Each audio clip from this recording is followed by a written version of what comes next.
কথা ফুরানোর আগে বেলা ফুরায় আর আশা ফুরানোর আগে জীবন ফুরায়। হ্যালো এভরিওয়ান, আসসালামু আলাইকুম। সবাই কেমন আছেন? আশা করছি সবাই ভালো আছেন। আমি অর্গানিক শপ থেকে তানিয়া বলছি। আমার নতুন একটি মিনি ব্লগে আপনাদের সবাইকে স্বাগতম। আশা করছি আপনারা সবাই আমার ভিডিওটা দেখবেন এবং কে কোন জায়গা থেকে দেখছেন সেটাও একটু কমেন্ট করে জানাতে কিন্তু ভুলবেন না।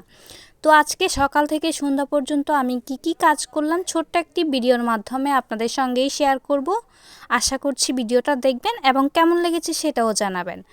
সকাল থেকে আমি প্রথমেই ঘুম থেকে উঠে দেখলাম আমার আম্মা খিচুড়ি রান্না করছে, তো সবাই মিলে খিচুড়ি খেলাম এবং চা খেলাম।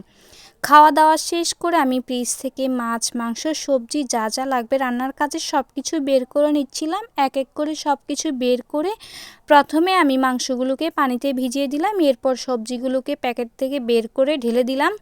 অন্যদিকে আলুগুলোকে পানিতে ভিজিয়ে দিলাম, কারণ আলুতে অনেক বেশি কষ থাকে সেজন্য। তো সব কিছু এক সাইড করে রেখে এরপর আমি চলে গেলাম ঘরটাকে গুছিয়ে নেওয়ার জন্য। এক এক করে প্রত্যেকটা খাটকে গুছিয়ে নিলাম, একটা বিছানা চাদরও তুলে নিলাম, এরপর নতুন একটা বিছিয়ে দিলাম।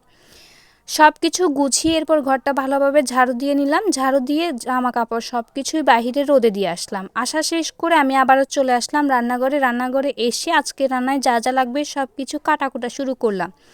প্রথমে আমি পেঁয়াজ, কাঁচামরিচ, টমেটো এগুলো কেটে নিলাম। এরপর যে মিক্স সবজি রান্না করবে সেটার জন্য সব কিছু কেটে নিলাম এবং মাংসের সঙ্গে যে আলুগুলো লাগবে সেটাও কেটে নিলাম। কাটাকুটা শেষ করে সব কিছু ধুয়ে পরিষ্কার করে একেবারে রেডি করে নিলাম। এরপর রসুনগুলোকে পেস্ট করে নিলাম। কারেন্ট ছিল না, এই জন্য একটু লেট হয়ে গেল। তো এরপর আমি রান্নাবান্না শুরু করলাম। প্রথমে মাংস রান্না করে নিলাম, এর ফাঁকে আমি সবজিগুলোও বসিয়ে দিলাম। একটু কাঁচামরিচের ভর্তা বানালাম এবং জলপাইয়ের আচার দিয়ে পেঁয়াজ মাখা করলাম। এরপর দুপুরে খাওয়া দাওয়া শেষ করে নিলাম। খাওয়া দাওয়া শেষ করে বিকালে একটু বাইরে হাঁটলাম। বাইরে হেঁটে আবারও বাসায় চলে আসলাম। এরপর বাহিরের জামা কাপড়গুলো একটু গুছিয়ে নিলাম। সন্ধ্যার নাস্তার জন্য চলে গেলাম রান্নাঘরে। এরপর সবাই মিলে নাস্তা করে নিলাম চনা বুট এবং চা দিয়ে। তো আজকের ভিডিওটা এ পর্যন্ত। সবাই ভালো থাকবেন।